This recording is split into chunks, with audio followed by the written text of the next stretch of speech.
A'udzubillahiminasyaitonirrajim. Bismillahirrahmanirrahim. Assalamualaikum warahmatullahi wabarakatuh. Alhamdulillahirrahmanirrahim. Segala puji bagi Allah yang telah memberikan kita kesehatan, kesempatan, kemudahannya sehingga kita bisa belajar bareng di video catatan tentang sipil.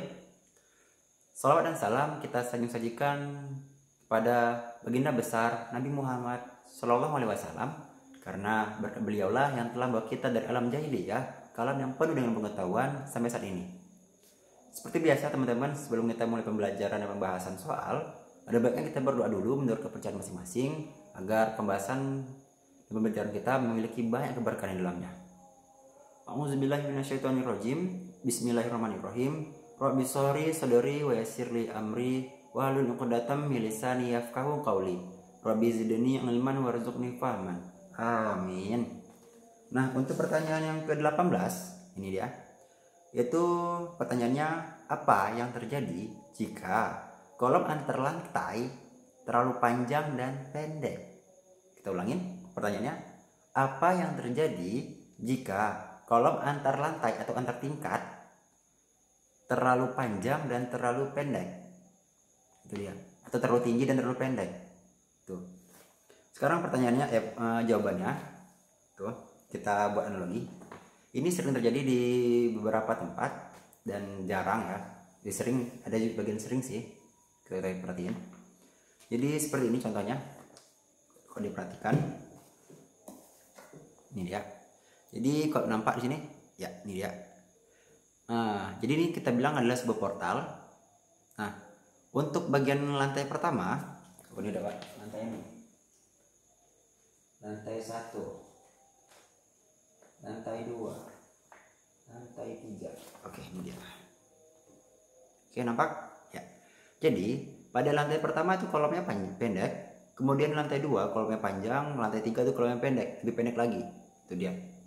Jadi kolom 1 pendek, 2 tinggi atau panjang, yang ketiga itu pendek. Nah, pertanyaannya ini kira-kira apa yang terjadi? Nah, yang terjadi adalah ketidaksesuaiannya defleksi atau lanjutan secara yang terjadi adalah ketidakseragaman defleksi antar lantai secara lateral atau lanjutan secara lateral. Sebentar, kita punya peraga. Ya, ini adalah lampu belajar. Oke, saya menggunakan benda di sekitar. Sekarang perhatikan, yang dibilang defleksi secara lateral itu adalah ketika struktur diberi beban secara lateral atau secara horizontal. Posisinya tegak ya. Defleksi itu nih. Ini dia. Jarak lanjutan secara ke samping. Tadi kan lurus nih. Jarak yang itu kan ada nih. Dari posisi lurus ke miring gini. Dari lurus ke miring. Kan ada tuh. Itu namanya defleksi. Nah, lanjutan secara lateral ini yang tidak seragam. Tuh. Pada orang awam seperti kita yang masih belum sampai ke tahap itu, dan ini tahapnya sebenarnya jauh kali nih, udah masih kontrol.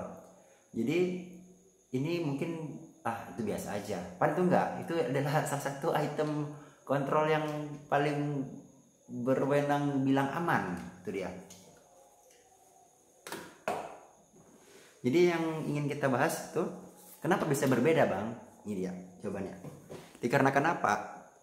Defleksi yang terjadi, dorongan jika di struktur portal ini diberi beban secara lateral sehingga dia menyebabkan lanjutan ke samping kanan atau kiri, itu lanjutannya tidak seragam. Kenapa? Karena kekakuannya tidak sama. Kekakuan itu rumusnya adalah elastisitas beton dikali inersia elemen dibagi dengan panjang elemen.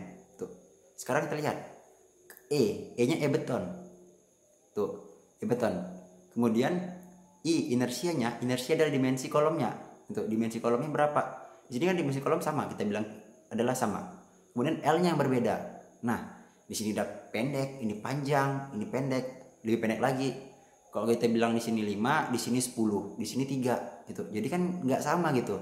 Nah, yang keadaan yang seperti inilah yang menyebabkan struktur jadi berbahaya. Itu dia.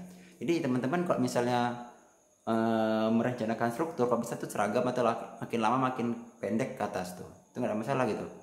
Penting struktur aman. Nah ini kok ketika kejadian seperti ini jadi permasalahan tuh. Terkadang itu memang terlewatkan, tidak sengaja terkadang, dan terkadang juga disengajakan gitu. Biasanya sering terjadi di apa namanya, di hall 2, lantai 2 atau lantai 3, kemudian di apa namanya, kolom bagian depan lobby gitu. Jadi lantai 1 sampai lantai 3 tuh langsung panjang gitu. Jadi kolom 1 sampai 3-nya langsung nyambung tanpa ada ditambah balok di samping kanan samping kirinya, kayak gedung-gedung pengadilan. Bagian depannya kan gitu dia biasanya kolomnya tuh dari lantai 1 sampai lantai atasnya 1 cor gitu. Jadi itu yang bermasalah.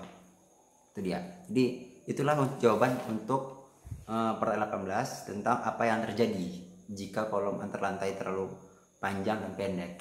Itu dia. Jadi itulah yang terjadi. Terjadi adalah ketidaksesuaian atau ketidakseragaman defleksi yang terjadi secara lateral. Itu dia. Jika teman-teman ada jawaban lain tentang bahasan ini, silakan tulis komentar, atau ada yang ingin menyanggah atau menambah, silakan, tidak masalah. Untuk pertanyaan yang bagus, insya Allah kita akan buat video terpisah untuk jawabannya. Lebih dan kurang saya mohon maaf. Wabillahi taufiq wal hidayah. Wassalamualaikum warahmatullahi wabarakatuh. Terima kasih.